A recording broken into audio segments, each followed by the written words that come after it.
Welcome to the Bravo Charlie Club podcast, making you 12 and a half minutes more awesome each week. He's Ben, I'm Richard. Let's go. Ben, how you doing this week? I'm well, mate. I'm well. New listener to the country call out is Spain. So hola, welcome. How are you doing? Yeah, pretty good. Good week. Good week here. There you go. Yeah. Hey, listen, a couple episodes ago you got to have a rant. It's now my turn. Yep. Yeah, it's official. My wife no longer likes me. Hear me out. You maybe just worked it out. But tell me now. Look, so my daughter's tall, she's beautiful, but she's got long, narrow feet and she has difficulty finding shoes. So she went to a shoe fitting service at an athlete's foot, a sports store, and 5 different models were recommended. And she wants to try all of them because, teenager. Now, here's the fun part. Each of the shoe is in a different athlete's foot store in Australia. So it's coming to our house with its own delivery update. And here's the kicker. The account's in my name.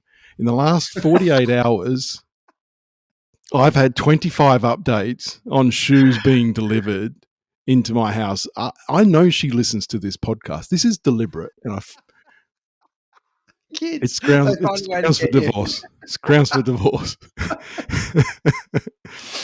I think. So what's going to happen? Like, does some of those go back if they don't fit? Like, she just chooses the one she likes and takes the other 4 back. So that's a thing. It's a good policy that they have. I guess if you can try them on in the store, yeah, and they just let you return it, I guess. So there you go, mate. Fully Awake project. We touched on this password managers. Time has come. If listeners don't have a password manager, I feel like there's no more excuses. They just have to have one.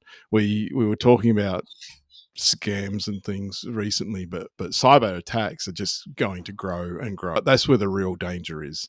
No one's clicking on the email from the Nigerian prince, but the cyber attacks are coming. Definitely. How do you handle it? What's your solution? Well, I'm on a Mac, so it's keychain all the way, and randomized passwords, different randomized passwords for every website. It saves someone harvesting a password somewhere and then trying to use it everywhere else to get into your services. So you touched on it. That's it, right? It's not them getting access to your bookstore account and finding out what your birth date is. It's them finding out what password you've used and then using variants of it to try and tap into your banking or your investment. And using it to build out a profile of you, right? So you can use it to get access to some service, then you might be able to use it to get access to another service, then you look at everything that someone's done on that service, and then that information can feed back into targeted phishing attacks against you.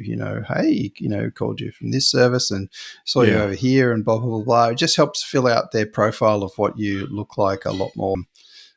They're trying to get as much value out of that as they possibly can. Yeah. So you're on iCloud Keychain, and that's a very simple part of Apple's service, and it works. It works well. It's great on all your devices too. So I've got a couple of laptops and phones and all that sort of thing, and so it all just syncs around everywhere.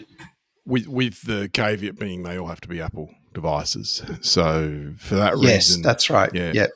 I use a third-party solution, and there are millions of them. The one that I use is Dashlane, but there are plenty, and just do your research. It's agnostic to Android or Windows or Apple. So, and there's family accounts as well. So whilst I do use Apple, and if I was in a different situation, might have iCloud Keychain, because the girls are on Windows. It works well across devices. So. Yeah, I think there's a pressing need now to educate yourself and just have a password manager. You just have to remember one password manager and then have military strength passwords for everything's everything else. Done for you. Yeah, that's right. That's right. Yeah. I've got to say, if someone gets into my state library account, they've done very well.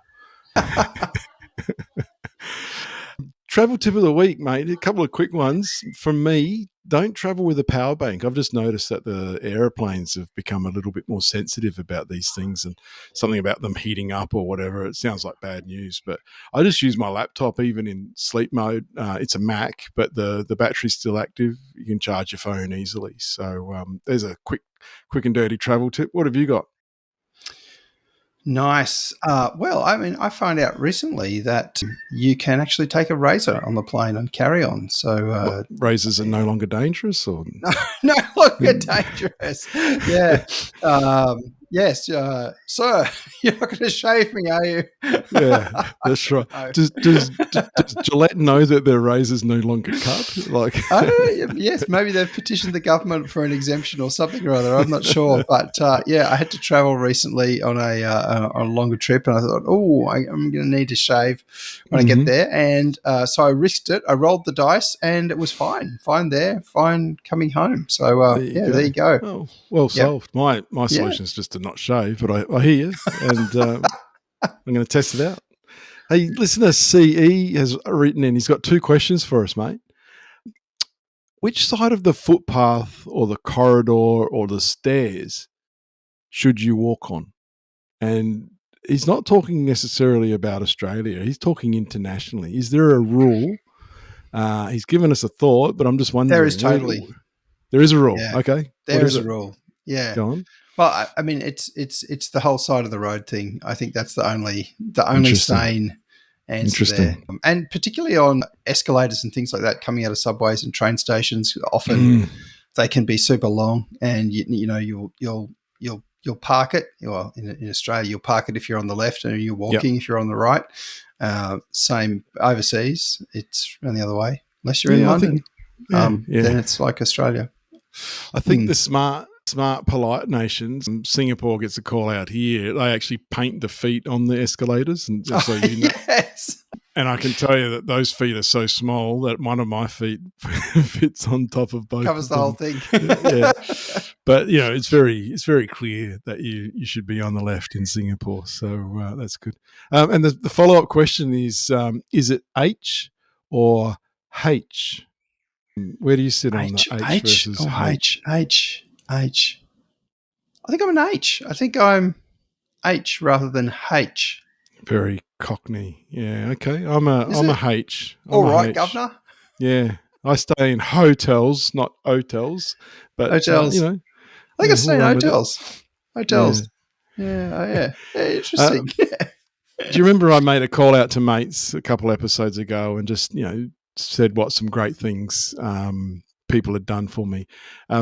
I didn't expect a litany of mates saying I didn't call out what they'd done for me, but one guy probably should have got a mention. Now, I'm not planning to do this on a regular basis and thank all of my mates for being my mates. I'll just give you a global thank you. But JC did come and move a home gym for me. Now, think about that for a minute. What would be involved in? He's a pretty guy, thankfully. He's a fit guy. He is a fit guy, but he does deserve a mention. So thanks for the uppercut. Yeah. Hey, why not leave a comment? Send us a text. Join the Inner Sanctum. We're enjoying having some chats in there. The links are always in the show notes. Conundrum of the week, mate. Let me give you a back filler first. My dad is turning 80 next month, and he launched a book. Hey, so Ben's dad. Yeah, and it got me thinking: at what age is the cutoff to reskill? Well, he's an electrician by trade, and he's launched a photography book, right? That's excellent. So good, isn't it? It's amazing. But can I become a doctor at 52? Like, where is the line in the sand on this kind of thing? There's no cutoff. I don't think there's no cutoff. There's no cutoff. I think you decide when the cutoff is. But if you really want it, you can get it there and get it. There's some things that there might be a cutoff on. I might have to accept that I can't play for the Geelong Cats. Not going to get a call up? At this point, I'm probably not going to get a call up. I'd be one of those players that have to manage for on the bench for every game. Manage the whole season. Yeah. I'd like to blame it on my bung knee rather than any lack of skill or fitness. Yeah. So which attribute are you failing on? Is it speed, skill, or stamina? Or I is it like the, them. got It's only 3. this just the triple threat? Yes. Oh, look, it's an amazing game, Australian rules football, for our international listeners. If you haven't come across it, certainly Google the best plays of Australian rules. It's an amazing sport. Let me tell you right now, there is no way, whatever Richard says, he's going to be playing football at the highest level in his lifetime. I'm I sorry. don't think I could. I don't think I could even play it at like a mid-rank level. Yeah, I'm Even putting the a lowest line. level. I think I'm it's putting a past me line now. through that, and Yeah. I'm pointing the fingers back at me as well. There's no chance that I'll be reloading on that one as well. Hey, that was a quick one this week, mate. I think listeners deserve that. We've been promising 12.5-minute episodes for some time, and generally running over, so we're going to give everyone a minute back. Listeners have been BCC'd on our week, and in next week's show, we're going to talk about regrets. Nothing too somber, just worth a discussion. And I look forward to seeing you next week. Bravo Charlie Club out. And that's the pod.